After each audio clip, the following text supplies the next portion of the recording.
Alright, so in this episode of South City Computer Fix Your Computer, what we've already done is we've already reassembled this antique.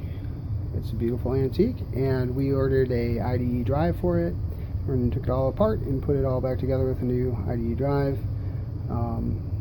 The internal CD drive here, we're not so sure about, and we don't really trust it with these classic OS 9 original OS Restore disks. So instead what we've done is we've hooked up our external Mac Super drive that we keep laying around for occasions like this, and we're going to use it to see if we can't boot this computer like it's 1999. When did this thing come out? Probably before then even. You know, it's a G4.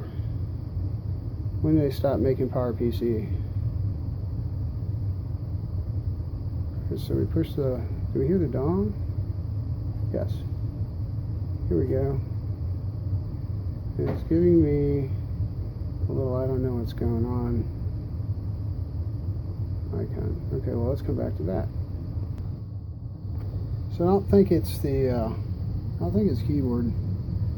Put another keyboard. Try the C key over here. But, so you can see here in the caps lock, we can turn that little light on. You can see yet another somebody's here. So I suspect what's going on here is, since it won't even eject this drive, it just doesn't know what to do. It probably is not compatible with this super drive. So I think I'm going to risk maybe making a copy of this CD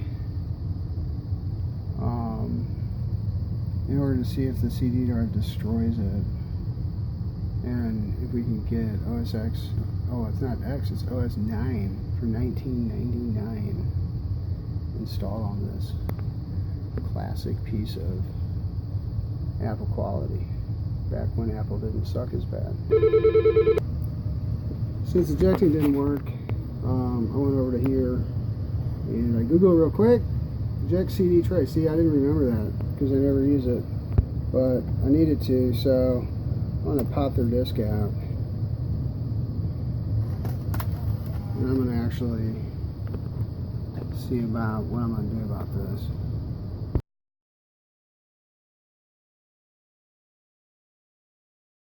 I'm using this one, some DD to copy the image, and then we can go ahead and burn back to the DVD. Try that out and see if it gets all scratched up first. On our system, we tend to use XF Burn. I already put a DVD in there. So here, we go ahead and I'm going to burn an image, and then I'm going to find that image that I just made. I remember where I put it. Oh, my desktop. I put it in. There, I put it.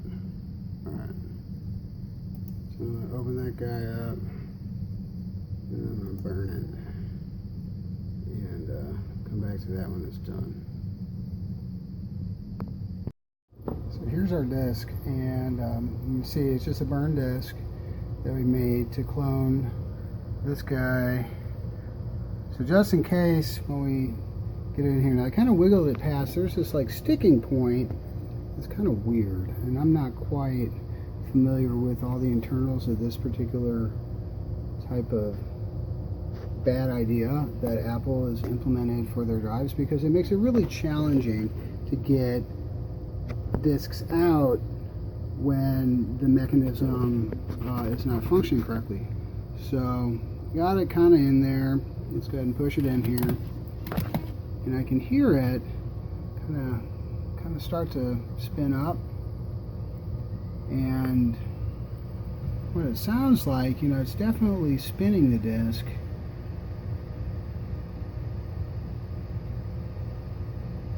But I'm not hearing the read head tracking over the disk to try to read it. So let's go ahead and just power off the machine and follow the procedure. Try to boot off this disk by powering it back on and then pushing the C key, which we looked up for this model, to tell it to boot off the CD or the DVD drive. And again, I'm not really hearing anything, and we're back to where we were, where it's telling us it can't boot. So I'm starting to wonder if there's something else wrong with this computer. I'm going to re-examine your hard drive here that we pulled out, and as you can see, we labeled it right away so that way we didn't lose it. We do that for everybody because we certainly are never going to make that mix up. That is a goal that we have at the shop, is that we don't misplace or mix up people's computers and their data. So I'm going to look at this one again and see if I can't maybe forensically make an image of it, and we could run it in a virtual container for you maybe. But as far as fixing this computer goes, I don't know if it's going to be that great of an idea, considering that we can't get it to boot off the CD drive. Even though the drive's installed and it's spun up and it sounds right, and it's a new drive that we know that is working, it's not recognizing that even enough to get us to where we can install the operating system. So I'm kind of at a stopping point on this old one. It's a cool computer. I'll tell you what, I'll see if I can't find any of these floating around on eBay, and if you're in love with it. But I'm also going to think about some other ideas that you might be able to use moving forward. I've gone ahead and I've tried to attach this guy to one of our drive readers, and I confirmed that it's not even turning on, so it's not even spinning the platters inside the drive. So what I'm going to do is a last ditch effort for you is I'm going to pull this little computer that's on this drive.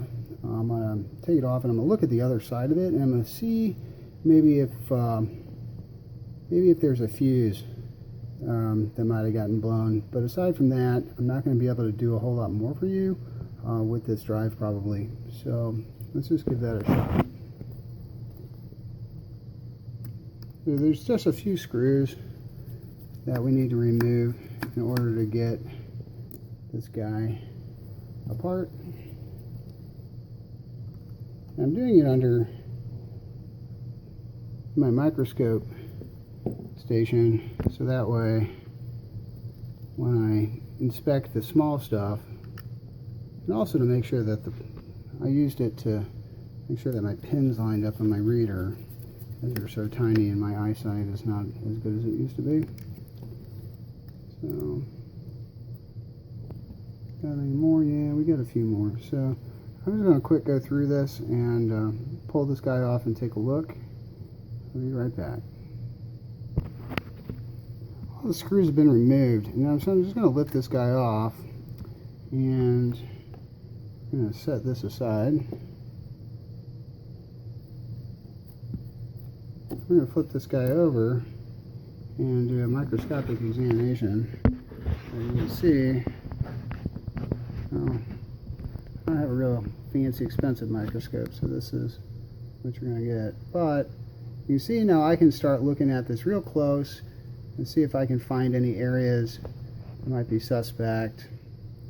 And that's about really all I can do at this point in time, because I don't have the exact same drive with the exact same components that was made within about a week or two in the same plant in the same country with the same firmware. Unfortunately, those are all the gotchas that you need when you're trying to swap out chipsets and get drives to work again.